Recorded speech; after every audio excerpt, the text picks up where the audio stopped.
JonBenét Ramsey, the murder that still haunts America. It was the morning after Christmas. Inside a large family home in Boulder, Colorado, a mother discovered a handwritten ransom note claiming that her 6-year-old daughter had been kidnapped. The note demanded $118,000 and warned the family not to contact the police. But police were called. Friends came to the house. Officers searched parts of the residence. Hours passed without the expected telephone call from the supposed kidnappers. Then, shortly after 1 o'clock that afternoon, JonBenét Ramsey's father carried her body up the basement stairs. The investigation had begun as a kidnapping, but it was now a murder case. Nearly 3 decades later, the ransom note has been examined repeatedly. Numerous individuals have been investigated. Biological evidence has undergone several rounds of testing, and thousands of tips have been received. Yet, no one has been arrested, prosecuted, or convicted of killing JonBenét Ramsey. I'm Alan Key, a former major crimes detective and current polygraph examiner and author, and this is Cold Cases with Alan Key. On this program, we examine the evidence, the investigative decisions, and the unanswered questions. We do not convict people through rumor. We do not confuse theories with facts.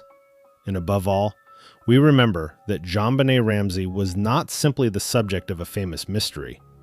She was a 6-year-old child whose life was taken inside her own home. Part 1. JonBenét and her family. JonBenét Patricia Ramsey was born on August 6, 1990. She lived in Boulder with her father, John Ramsey, her mother, Patsy Ramsey, and her 9-year-old brother, Burke. John Ramsey was a successful businessman.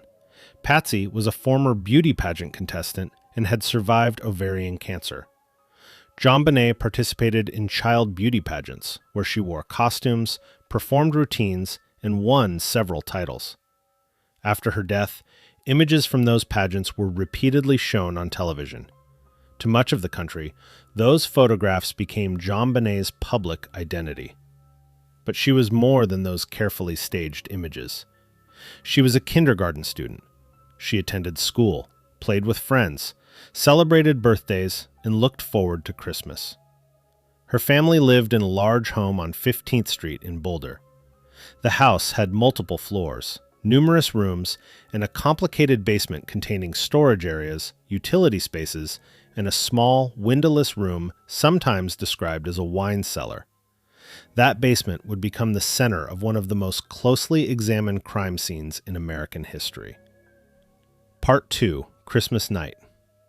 On December 25, 1996, the Ramsey family celebrated Christmas at home and later attended a holiday dinner at the home of friends. During the evening, the family delivered gifts to other friends before returning home. Accounts of precisely how JonBenét entered the house and was put to bed later became the subject of close examination. John and Patsy generally maintained that she was asleep or nearly asleep when they returned and that she was put to bed. The family expected to leave early the following morning for a flight to Michigan, where they planned to continue their Christmas vacation. Sometime during that night or the early hours of December 26th, JonBenét was killed. The exact sequence of events remains unknown. What is known is that no one inside the home reported JonBenét missing during the night. There was no confirmed ransom telephone call, and when morning arrived, a lengthy handwritten message was waiting inside the house. Part 3. The ransom note. Shortly before 6 o'clock on the morning of December 26th, Patsy Ramsey said she came downstairs and found several handwritten pages on a staircase. The message claimed to have been written by a small foreign faction. It stated that JonBenét had been kidnapped and demanded $118,000 for her return. That amount drew immediate attention because it was close to the amount of a bonus John Ramsey had recently received. The note warned that JonBenét would be killed if the family contacted police or attempted to interfere with the kidnappers. Despite that warning, Patsy called 911 at approximately 5:52 that morning. The ransom note remains one of the most unusual pieces of evidence in the case. It was approximately 2.5 pages long, far longer than a typical kidnapping demand. It appeared to have been written using paper from a pad found inside the Ramsey home and a writing instrument associated with the house. Investigators also found what appeared to be beginnings or practice versions of the note on the same pad. That raised an obvious question. Would an intruder enter a house without a completed ransom message and then spend a considerable amount of time composing one inside the residence? Some investigators viewed the note as evidence that the crime was staged by someone in the home. Others argued that an intruder could have entered while the family was away, explored the house, and written the message before the Ramseys returned. Handwriting experts examined samples from numerous people, including Patsy Ramsey. The conclusions were not uniform. Some examiners said she could not be conclusively identified as the writer. Others said she could not be completely eliminated. That difference is important. Not eliminated does not mean identified. Handwriting comparison may help guide an investigation, but unless the characteristics are sufficiently distinctive and the methodology supports a strong conclusion, it cannot establish guilt by itself. To this day, the author of the ransom note has not been conclusively identified. Part 4. The police response. Boulder police officers responded to the home believing they were investigating a kidnapping. That initial assumption shaped the response. The house was not immediately treated as the contained scene of a homicide. Friends of the Ramseys arrived and remained inside. People moved through portions of the home. Surfaces may have been touched, items moved, and potential evidence disturbed. Only one officer remained at the house for part of the morning, while detectives attended a meeting elsewhere. Investigators waited for a telephone call during the period mentioned in the ransom note. The expected call never came. At approximately 1 o'clock in the afternoon, Detective Linda Arndt reportedly asked John Ramsey and a family friend, Fleet White, to search the house for anything unusual. John went to the basement. He opened the door to the small windowless room and found JonBenet's body. He removed tape from her mouth, carried her upstairs, and placed her on the floor.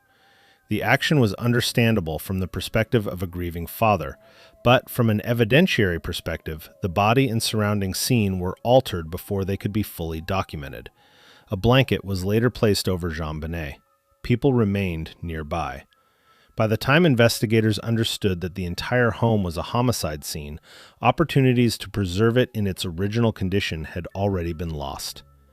Boulder Police Chief Steve Redfern has since acknowledged that aspects of the early investigation could have been handled better.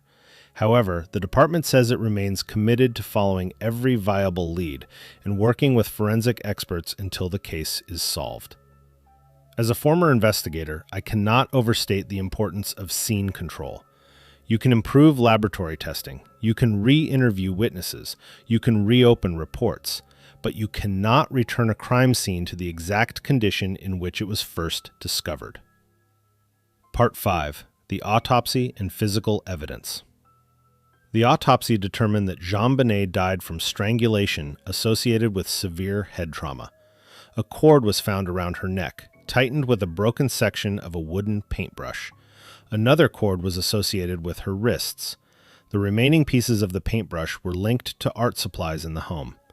A fracture extended across a significant portion of her skull. The official cause of death combined asphyxia by strangulation with craniocerebral trauma, and the manner of death was homicide. One major unanswered question concerns the order and timing of the injuries. Was JonBenet struck first and then strangled? How much time passed between the injuries? Were the bindings functional restraints, or were some elements added to make the scene resemble a kidnapping? Different experts have offered different interpretations. Evidence inside the home included the ransom note, the cords, the paintbrush, clothing, bedding, and biological material. Investigators also examined a broken basement window and a suitcase positioned nearby.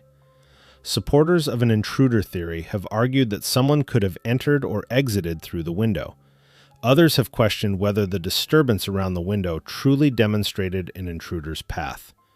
Cobwebs, debris, window condition, footprints, and the placement of objects have all been debated.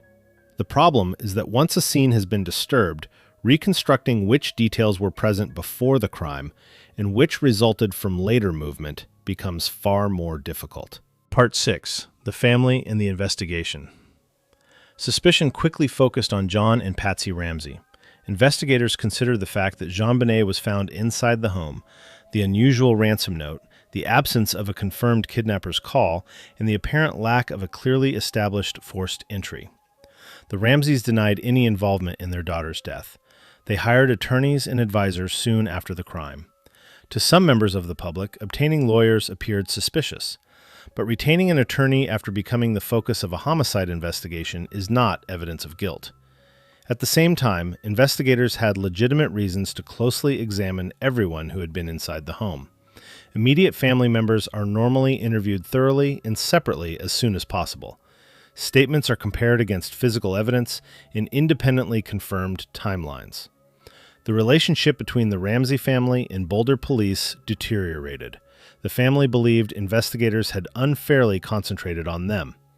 Some investigators believed legal restrictions and negotiated interviews prevented them from obtaining timely, unrestricted access.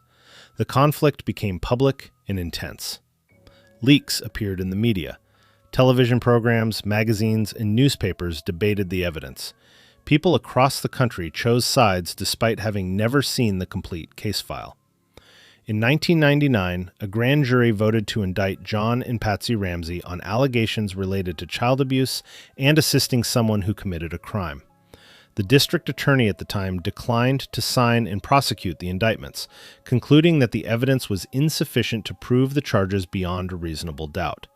The indictments were not publicly revealed until years later. Neither John nor Patsy Ramsey was ever prosecuted in connection with JonBenet's death. Patsy Ramsey died from cancer in 2006. Burke Ramsey has also denied involvement and has never been charged. It is essential to say that clearly. Public suspicion is not a conviction. A grand jury finding probable cause is not the same as proof beyond a reasonable doubt, and no member of the Ramsey family has been found criminally responsible for JonBenet's murder. Part 7. The DNA Evidence. DNA has become one of the most debated aspects of the case. Biological material associated with JonBenet's clothing produced genetic information that did not match members of the immediate Ramsey family. In 2008, Boulder County District Attorney Mary Lacey wrote to the Ramsey family stating that then available DNA testing supported excluding them from suspicion. She expressed the view that the unidentified genetic profile belonged to the perpetrator. However, later analysts and officials questioned whether the DNA results were strong enough to conclusively identify a single offender or eliminate every possible innocent explanation for the material. The samples may involve small quantities, mixed profiles, or biological material deposited through indirect transfer. That means the DNA could be extremely important, but its significance depends on what type of material it is, where it was found, how it was deposited, and whether it can be linked to the crime itself. An unidentified DNA profile is not automatically the killer's profile. It becomes far more compelling if investigators can identify the contributor and establish that the person had no innocent reason to be connected to JonBenet or her clothing. Boulder police say they continue to consult DNA experts and evaluate forensic testing. The department convened a cold case review panel in 2023 and has stated that claims it is ignoring viable evidence or refusing useful testing are false. Advanced testing may eventually clarify the genetic evidence. Investigative genetic genealogy has solved many cases by connecting crime scene DNA to relatives in public or authorized databases. But that process requires a suitable, sufficiently complete profile and enough biological material to test without unnecessarily consuming irreplaceable evidence. Investigators must balance the desire to test now against the possibility that better technology could become available later. Part 8. Confessions, Suspects, and Theories. Over the years, police have investigated many individuals. Some had criminal histories. Some were acquaintances of the family. Others made statements or confessions that attracted media attention. The most famous confession came from John Mark Carr in 2006. Carr claimed he had been present when JonBenet died. He was arrested in Thailand and returned to the United States. However, his DNA did not match the unidentified profile, and important portions of his story were inconsistent with established facts. Prosecutors did not charge him with the murder. False confessions are not unusual in famous cases. Some people seek attention. Others are mentally disturbed. Some know details from extensive media coverage and construct accounts that initially sound persuasive. A credible confession must be corroborated. The person should know facts that were never publicly released and should be connected to the crime through physical evidence, reliable witnesses, or verified movements. The case is commonly divided into two broad theories. One theory holds that someone inside the home was responsible and that the ransom note and other elements were created to conceal what happened.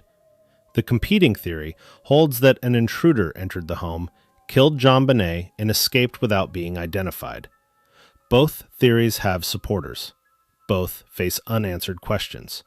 No theory has produced evidence sufficient to secure a conviction. Closing analysis. The JonBenét Ramsey case teaches several difficult investigative lessons. First, the initial theory must never determine how a scene is protected. Even when a case appears to be a kidnapping, the entire location should be secured until investigators know exactly what occurred. Second, physical evidence must be separated from behavioral interpretation. A person's emotional response to trauma may appear strange, distant, dramatic, or inconsistent, but there is no single correct way to react when a child disappears or dies. Behavior may generate questions. It should never replace evidence. Third, investigators must avoid tunnel vision. The family had to be investigated. So did anyone who knew the layout of the house, had access to the family, knew their travel plans, or could have entered the residence. Every theory should be repeatedly tested against the evidence. Finally, publicity can damage an investigation. The intense media coverage generated tips and kept JonBenet's name before the public. But it also spread misinformation, influenced witnesses, and created a national courtroom in which people were judged without access to all the evidence. JonBenét Ramsey was 6 years old when she was murdered. Had she lived, she would now be an adult with a life, a career, relationships, and perhaps a family of her own. Instead, her childhood photographs remain frozen in 1996. The Boulder Police Department remains the lead agency. It says the investigation is active, that new information continues to be reviewed, and that law enforcement partners and DNA experts remain involved. Someone knows what happened inside the Ramsey home. Perhaps that person was present. Perhaps someone later heard a confession. Perhaps an overlooked piece of evidence will finally produce a name. Until then, the case remains unresolved. No person has been convicted. No complete sequence of events has been proven. And JonBenét Ramsey has not received justice. I'm Alan Key, and this has been Cold Cases with Alan Key. For more fact-based examinations of unsolved crimes, subscribe to the program and share this episode. You can also find my book, Cold Cases, The Most Infamous Unsolved Murders and the Science That Could Solve Them Today, available through Amazon. Until next time, remember, behind every headline is a victim. Behind every theory must be evidence. And no matter how much time has passed, the truth still matters.